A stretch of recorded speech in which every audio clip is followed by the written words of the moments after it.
So here's a question for you.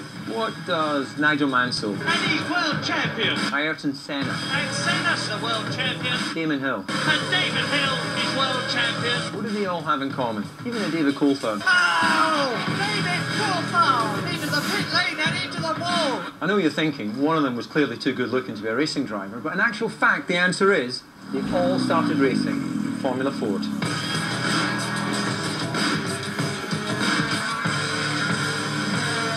I really enjoyed my Formula 4 days. The first time I actually drove something that was big and quite heavy, and it was always massively close racing. You know, it's a great place to learn racecraft in an open world form. It was very important to have, I think, a category up the go-karts with no wings, no slicks, have the car moving around a lot.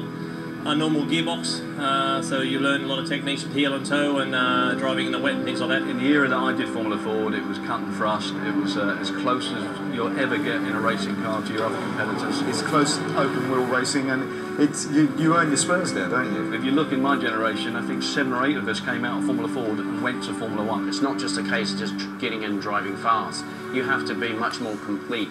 And if you listen to any sort of Formula One team or anything like that, they're looking for a driver that is the most complete. It's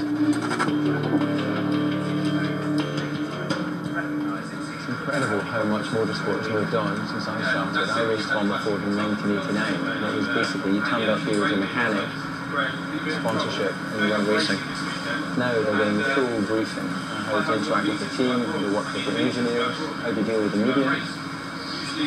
Social media is pretty easy, I guess. Once it's easy. Racecraft, this is the area where you're really going to learn about that racecraft. And this is something that the MSA are helping you with as well. Yeah, I mean, obviously we've got driving coaches who helps us with that side of it as well as on the other side. But, I mean, racing in Ford, I mean, I don't think you get that in any other sort of car racing from this. The actual just pure racecraft side of it, that's what it is all about. It's important. You want those guys out there to work as hard as they can for you guys as the individual drivers. I love this line. Are you working harder than your competitors? Are you really focused on what you want to achieve?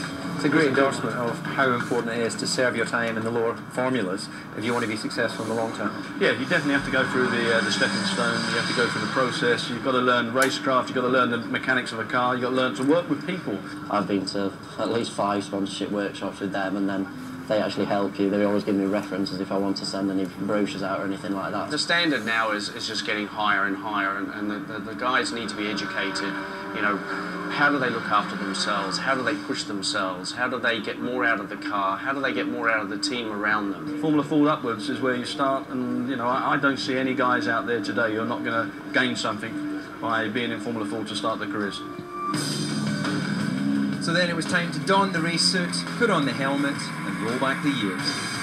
I love that little puff from the turbo when you brake. It's changed. It's a little bit heavier, of course. It's got more power. You're on slick tires. And it's a lot quicker than I remember. The car is fantastic. The raw teaching that you get as a young driver is still there. Formula Ford, fantastic proving ground. Great platform. Brilliant day for me. And yeah, I feel like a young man again. Does that mean I can date young girls?